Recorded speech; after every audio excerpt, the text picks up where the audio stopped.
6 বছরের হিয়া জানে না মায়ের স্নেহ ভালোবাসা কি জিনিস।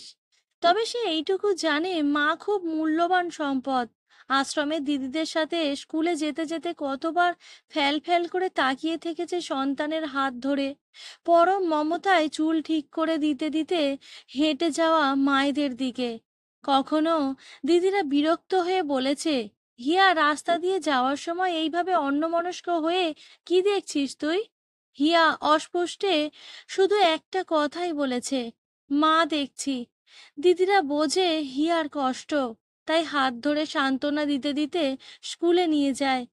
ছোট্ট হিয়ার খুব প্রিয় দুটো জিনিস হলো ওর পুতুল আর সুন্দর একটা ডায়েরি। দুটো ওকে দিয়েছিল ভালো দিদি। কখনো কাজ ছাড়া করে না হিয়া এই দুটো জিনিস। আশ্রমের এই ভালো দিদি হলো এই অনাথ আশ্রমের সবার দিদি। এই আশ্রমের মালিকের একমাত্র মেয়ে।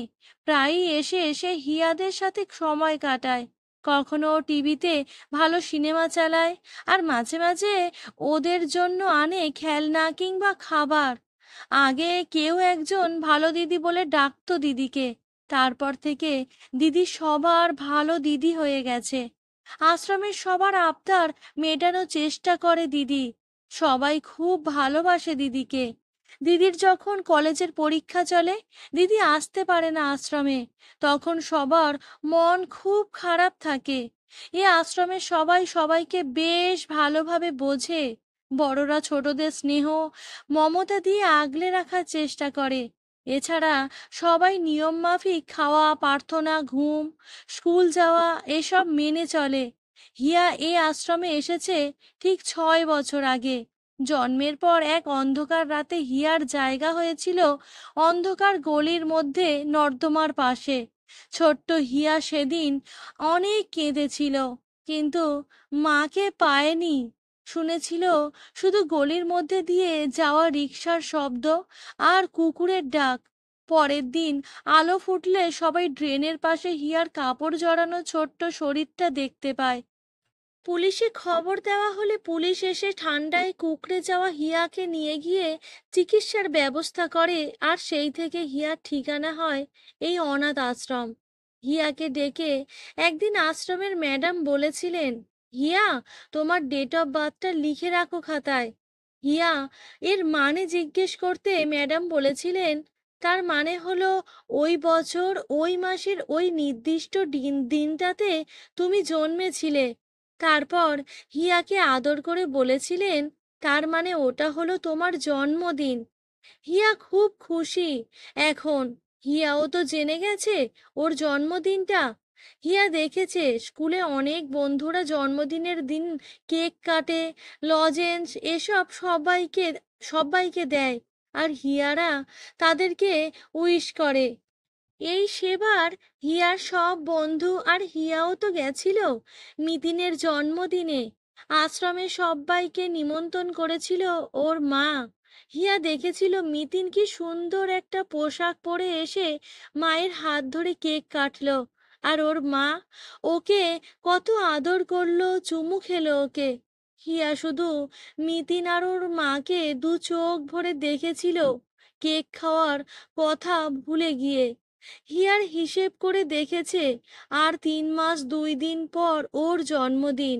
ওর বয়স 7 হবে। কিন্তু হিয়া ছাড়া তো কেউ জানে না সেটা। কে বা উইশ করবে তাকে? একজন অবশ্য জানতে পারে, সেটা হিয়ার মা। কিন্তু হিয়ার তো মাই নেই। তাহলে হিয়ার খুব মন খারাপ হয় এসব ভেবে। হিয়া রোজ হিসাব করে ক্যালেন্ডারে মিলিয়ে জন্মদিন আর কতদিন বাকি সেটা।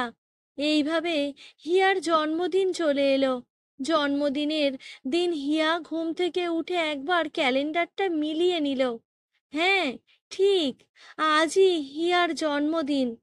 তারপর হিয়া পড়তে বসলো সবার সাথে।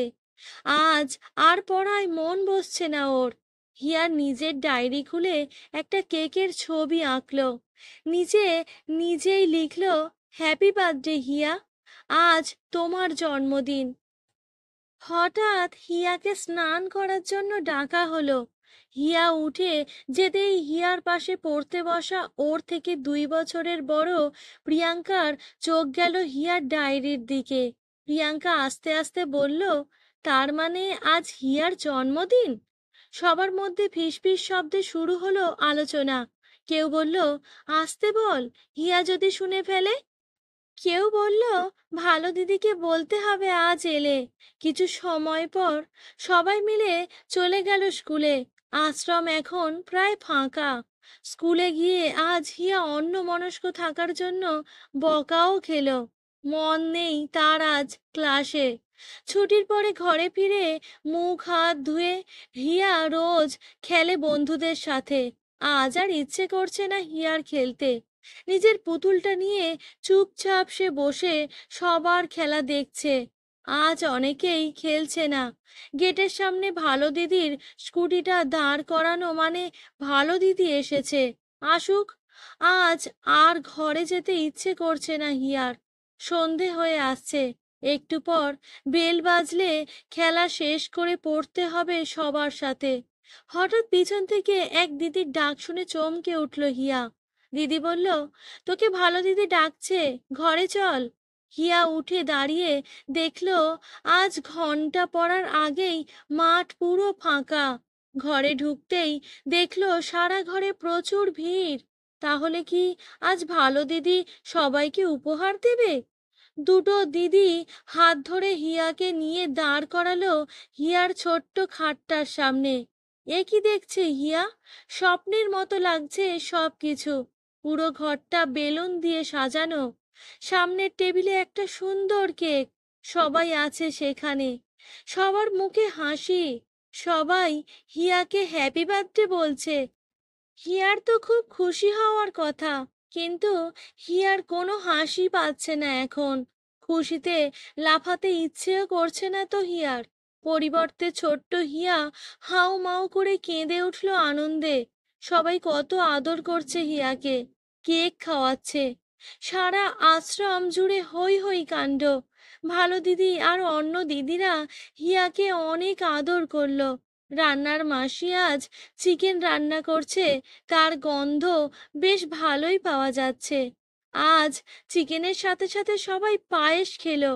আর হিয়াকেও খুব সুন্দর করে থালা সাজিয়ে খাওয়ালো ভালো দিদি। আজ ভালো দিদিকে কেমন জানি মামা মনে হচ্ছে হিয়ার। আজ জন্মদিনের দিন ছোট্ট হিয়া খুব খুশি।